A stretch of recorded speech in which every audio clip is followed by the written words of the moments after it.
Nah, dari satu waktu itu aja kita sudah langsung ini BEP tuh langsung break even point, langsung si modalnya itu modal untuk beli mesinnya ini langsung terbayar dari situ teman-teman. Kalau udah selesai nyucinya nih teman-teman, aduh, emang ini kelemahannya nih teman-teman, saya harus naik turun toren buat nyalain ini.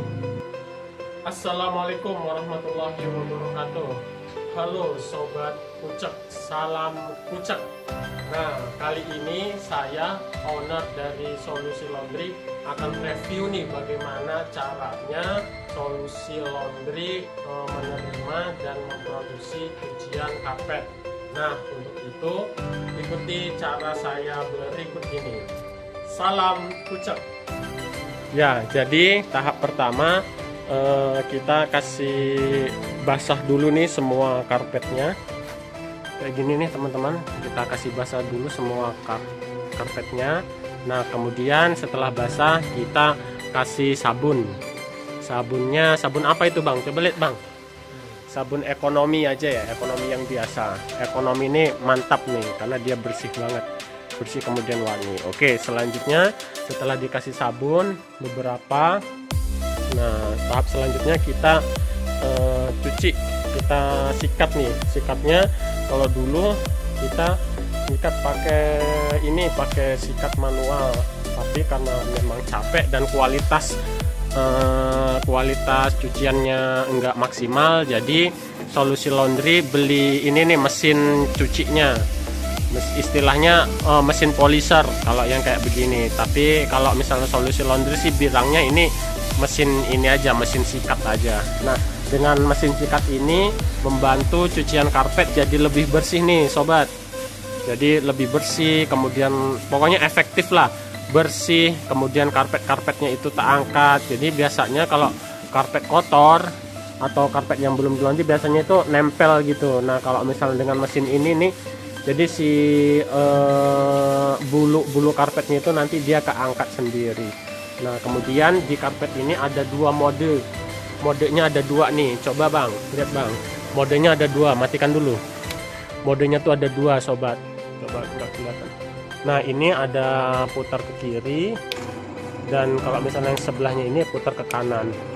Jadi antara dua itu, jadi kalau misalnya kita nyuci itu biasa kita pakai mode ke kiri dulu, habis itu kita sikat semuanya sampai selesai. Nah, habis sudah selesai kita sikat, habis itu mode ke kanan gitu. Jadi ke kiri dulu, habis itu ke kanan. Jadi si bulunya itu tadinya ngangkat ke kiri, sekarang ngangkat ke kanan. Jadi kemudian keangkat. Dan kemudian apa namanya si kotorannya itu biasanya kalau nyuci kayak gini nih, dia keluar biasanya apa namanya si debunya itu warna coklat itu keluar nih kayak gini nih teman-teman nih. Tuh, ini tuh kotoran ini nih, debu-debu karpet nih. Jadi maksimal, tangan enggak pegel, kemudian karpet juga bersih. Loh, kalau misalnya kita teliti nah, bisa kita lihat di sabun itu enggak warna putih tapi warnanya coklat. Nah, itu artinya si mesinnya ini bisa mencuci secara maksimal. Jadi seperti itu nih sobat. Nah, kemudian ini nih abang-abangnya nih, namanya Abang Hendry, dia karyawan laundry saya. Nah, biasa nih kalau misalnya karyawan kita fasilitasin pakai ini sepatu safety, agar kalau misalnya ada apa-apa sama kabel, misal kabelnya kebelit kemudian putus, atau mungkin ada konslet di mesin itu, jadi nggak langsung kesetrum nih karyawannya nih, abang-abangnya aman karena dia nggak langsung kena air si kakinya. Kita harus fasilitasin ini juga. Nah, kemudian untuk alasnya nih secara keseluruhan saya nggak pakai itu ya, nggak pakai yang karet itu, nggak pakai bantalan karet, tapi saya pakai ini aja nih, murah meriah, pakai terpal. Ukuran berapa saya kurang tahu, lupa. Nah, tapi saya biasanya ini, yang penting ini untuk menghalang antara bawah sama si karpetnya, jadi nggak langsung ke tanah, jadi bersih lah, seperti itu nih sobat. Nah, kemudian kalau misalnya untuk listrik, saya sengaja nih kasih apa namanya listrik yang panjang. Ini panjangnya lari ke atas sana, tuh lari ke rumah saya. Ini saya fasilitasin agar kalau misalnya kita cuci laundry, sebenarnya Solusi Laundry nggak punya nih tempat khusus untuk nyuci karpet. kita pakai lahan seadanya aja. Jadi kalau misalnya ada orderan karpet bisa langsung kita setting semuanya seperti itu. Nah kemudian untuk semprotan air nih, sambil kita nunggu abang-abangnya nyuci ya, untuk step yang selanjutnya kalau misalnya untuk air untuk nyemprot nyuci karpet ini sangat penting banget nih.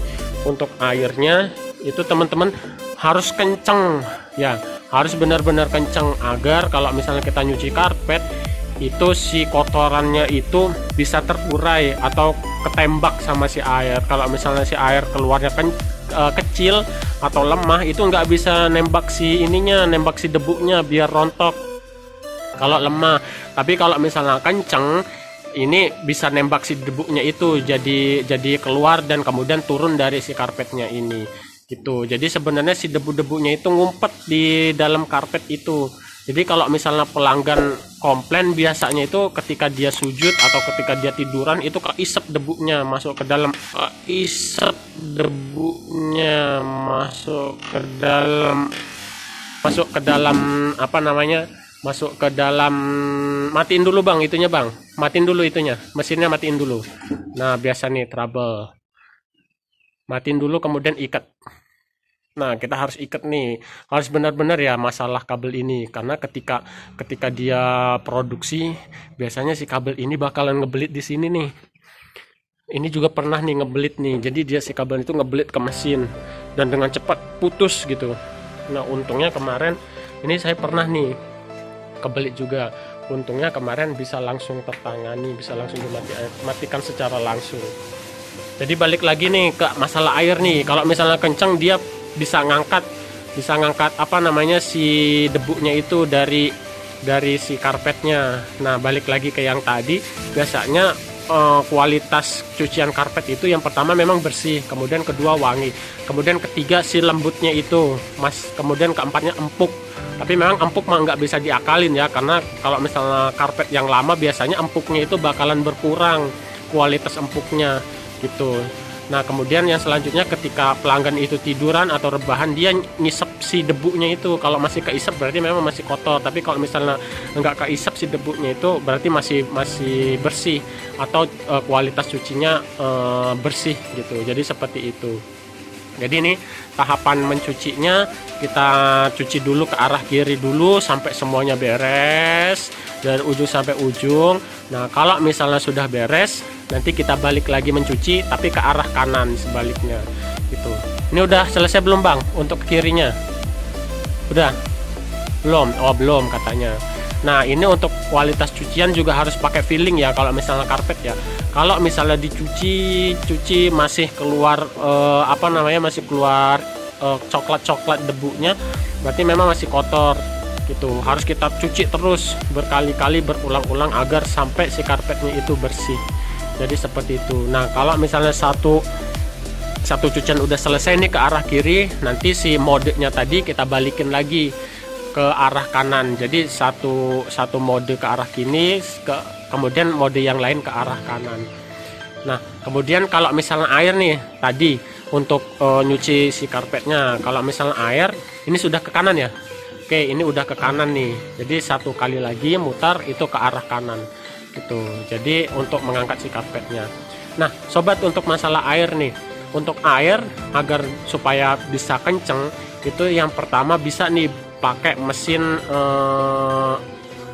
mesin jet pump kayak gitu, atau pokoknya adalah di gambar nih, gambarnya kayak gini nih. Biasanya kalau misalnya nyuci karpet tuh biasanya nembaknya pakai ini gitu.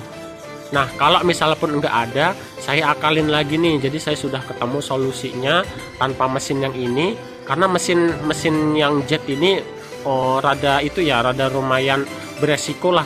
Kemarin saya gunakan mesin jet pump ini cuman beberapa bulan seperti itu, kemudian dia rusak entah di apanya gitu, jadi kayak kebakar kayak gitu. Nah makanya kemudian saya pikir waduh ini nggak efektif nih pakai mesin kayak beginian. Memang karena mungkin harganya murah kali ya, harus pakai harga yang mahal, jadi kualitasnya juga bagus. Nah kalau misal pakai murah jadi resikonya seperti itu. Biasanya dia terbakar di mesin, ada adaptor kecil kayak gitu terbakar. Jadi harganya kisaran, kalau misalnya si kecilnya ini rusak atau mati, dia harganya mencapai, makanya saya males beli lagi. Nah kemudian saya akalin nih untuk apa namanya mesin jet pumpnya, untuk nyemprotnya itu pakai Sanyo yang ada di rumah. Nah jadi Sanyo-nya itu dari sini nih teman-teman nih. Oke, karena rumah saya di atas, maka si Sanyo-nya itu saya ambil dari sini nih teman-teman. Nah ini instalasi Sanyo-nya itu pakai instalasi Sanyo yang untuk di rumah, kelihatan nggak ya? Nah untuk yang di rumah, jadi si Sanyo ini nih, ini yang ini nih, Sanyo ini satu untuk ke rumah ngisi air, stok air di rumah. Nah yang satu bagian lagi untuk ngisi stok air, nyuci karpet di bawah. Jadi coba kita naik ya, kita lihatkan ke teman-teman instalasi airnya seperti apa. Nah jadi seperti ini nih instalasi airnya teman-teman. Jadi dari mesin itu tuh, mesin jet pump ini, Sanyo ini, dia nanti ke atas tuh, nanti sebelah kanan itu ngisi ke sini, ke air rumah saya nih, untuk stok air toran. Nah kalau misalnya mau dibuka, kita tinggal buka aja nih, nyetek, kemudian ini ditutup gitu, jadi ngisinya ke rumah. Nah kalau misalnya mau nyuci karpet, berarti ini kita tutup, yang ke rumah kita tutup, yang ke karpet kita buka gitu. Jadi khusus untuk ke bawah aja, jangan sampai kebagi ke sini. Jadi seperti itu. Nah kemudian kendalanya adalah ini nih teman-teman, ketika ini instalasinya untuk rumah gitu kan, pakai ini nih, pakai apa namanya, pakai apa sih istilahnya ya, radar, mesin radar. Jadi radar ini nanti otomatis menghidupkan dan mematikan dan menyalakan si mesin Sanyo-nya. Jadi kelemahannya memang saya kalau misalnya mau nyuci karpet nih harus ke atas dan menyalakan si radarnya gitu, agar kemudian dia modenya hidup gitu. Karena kalau misalnya kita menyesuaikan radar kan dia hidup ketika ini ya, ketika apa namanya, ketika si baknya ini kosong gitu. Nah kalau misalnya mau nyalain buat nyuci karpet, kalau misalnya ini penuh dan ini kan otomatis mati, jadi saya harus naik ke atas toren menyalakan ini. Itu sih kelemahannya untuk sistem yang saya buat sekarang. Nah tapi untuk penghematannya jos banget deh. Jadi kita pertama nggak usah beli mesin semprot air lagi. Kedua kita tinggal manfaatkan aja nih jet pump yang ada ini untuk nyuci karpet yang ada di bawah. Jadi seperti itu. Nah jadi kalau misalnya pakai ini nih radar ini, si mesinnya bakalan nyala terus nih teman-teman. Gitu biasanya kalau pakai mesin pompa kan, ketika keran nyala itu ininya nyala, si mesinnya nyala. Ketika kerannya ditutup, mesin ikut ditutup. Nah kalau misalnya pakai radar dia enggak, jadi ketika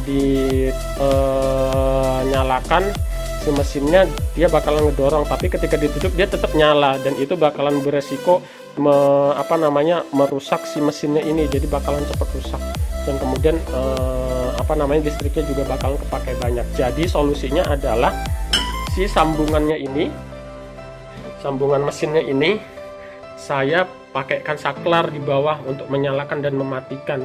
Jadi karena rumah saya di atas, saya pakai kabel panjang untuk ke bawah untuk menyalakan dan mematikan si mesin ini dari bawah. Jadi seperti itu teman-teman. Kalau misalnya ada yang belum paham, nanti komen aja deh di bawah, nanti saya coba akan jawab pertanyaan dari teman-teman semuanya. Oke, sekarang saya turun ke bawah. Nah ternyata udah selesai nih abangnya, ini apa namanya, nyuci karpetnya. Nah sekarang tahapan yang selanjutnya adalah biasanya si karpetnya ini diangkat sendiri nih, abang-abangnya kuat nih ngangkat si karpetnya sendirian. Oke, satu sisi aja, satu sisi. Yuk tarik ke bawah lagi terus. Oke, nah udah seperti itu. Jadi begini nih teman-teman cara ngebilas nyuci si karpetnya. Jadi pertama kita nyalakan dulu si mesinnya. Nih teman-teman, ini si ini. Oke, kita nyalakan dulu biar si mesinnya nyala.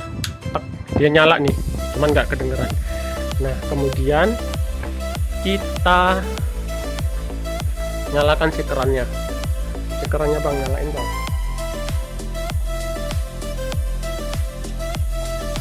Oke tuh, jadi airnya kenceng banget nih teman-teman. Jadi fungsinya sama seperti mesin jet pump air itu, tembakannya kenceng. Jadi kalau misalnya tembakannya kenceng, dia si debunya itu ikutan turun sama air tuh, kelihatan kan, kelihatan kencengnya. Dan memang kenceng banget, cukup untuk ngerontokin si debunya turun ke bawah dari karpet. Jadi seperti itu teman-teman.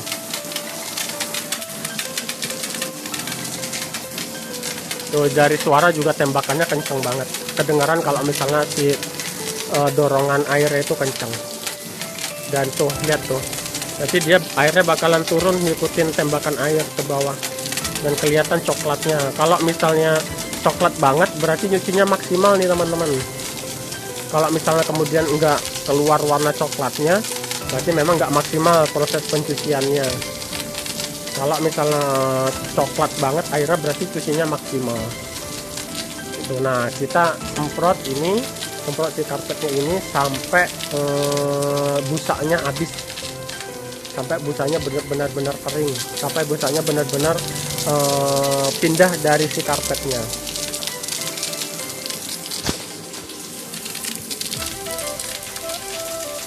Nah setelah sisi satu selesai, nanti pindah lagi ke sisi yang keduanya.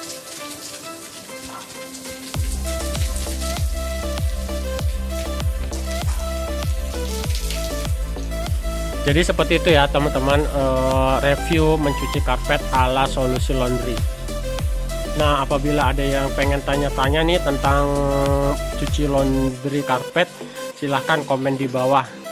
Atau ada yang berminat untuk membeli mesinnya ini, pengen memiliki mesin ini, silahkan boleh langsung japri di WhatsApp yang saya tuliskan di deskripsi video ini. Jadi ceritanya begini teman-teman, waktu sudah capek kita nyuci pakai tangan, disikatin gitu manual satu-satu. Nah kita ngerasa kok ini capek banget gitu, tapi memang untuk cuci laundry itu memang bonusnya teman-teman, karena penghasilannya banyak banget. Biasa kita jual 15.000 per meter. Nah karpet itu kan nggak pendek ya, nggak sedikit, tapi luas banget. Nah di situ untungnya laundry memang dari situ. Nah kemudian kita berpikir beli mesin ini gitu. Nah kemudian kita waktu itu beli mesin ini pas momennya sebelum Ramadan, sebelum Idul Fitri teman-teman. Jadi ketika puasa bulan Ramadan kita beli mesin ini. Jadi alhamdulillah waktu itu ketika sebelum Idul Fitri kan banyak tuh untuk untuk nerima tamu apa segala macam kan, itu kan biasanya kan pakai karpet kan. Nah alhamdulillah Solusi Laundry banyak tuh orderan cuci karpet. Nah dari satu waktu itu aja kita sudah langsung ini BEP tuh, langsung break even point, langsung si modalnya itu, modal untuk beli mesinnya ini langsung terbayar dari situ teman-teman gitu. Kita waktu itu nyuci beberapa puluh karpet, alhamdulillah langsung kebayar untuk beli mesin ini. Jadi seperti itu sebenarnya. Kalau misalnya untuk cuci karpet mah 10 atau 20 karpet aja udah langsung kebeli mesin ini teman-teman. Jadi kalau misalnya untuk teman-teman yang masih manual nih nyuci karpet, atau masih nyuci karpetnya sama orang lain misal kayak gitu, mending diproduksi sendiri aja teman-teman gitu, nggak usah dilempar ke orang lain, mesin diproduksi sendiri aja, untungnya buat sendiri. Dan kayaknya kalau tahu tips dan triknya nggak bakalan mahal deh untuk biaya produksinya. Jadi seperti itu. Sekian ya teman-teman ya untuk review cara cuci karpet dari Solusi Laundry. Saya mohon maaf apabila ada kekurangan. Ini trik saya teman-teman. Kalaupun ada yang mau kasih masukan, boleh kasih masukan tentang cara cuci laundry. Baik, ada kalau misalnya ada kekurangan, boleh kasih masukan di link komen di bawah. Oke teman-teman, terima kasih atas perhatiannya. Saya ucapkan mohon maaf apabila ada kesalahan. Mudah-mudahan video ini dapat berguna untuk teman-teman sekalian. Kalau misalnya ada yang suka dengan video ini, silakan subscribe, like, share, dan komen di link di bawah ini ya. Terima kasih teman-teman. Wassalamualaikum warahmatullahi wabarakatuh. Mantap, mudah-mudahan semuanya sukses laundrynya. Amin ya robbal alamin.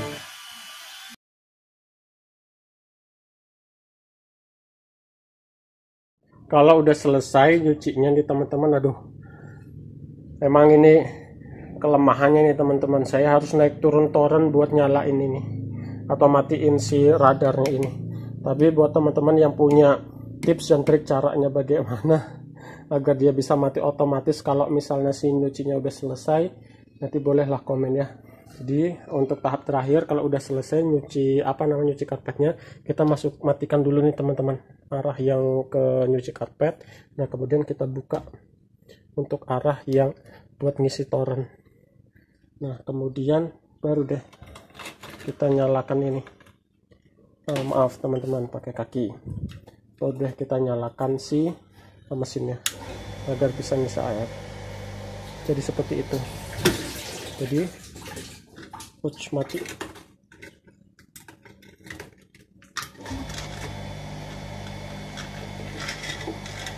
Jadi satu sisi buat nyalain, buat nyuci karpet, satu sisi lagi buat ngisi air di rumah.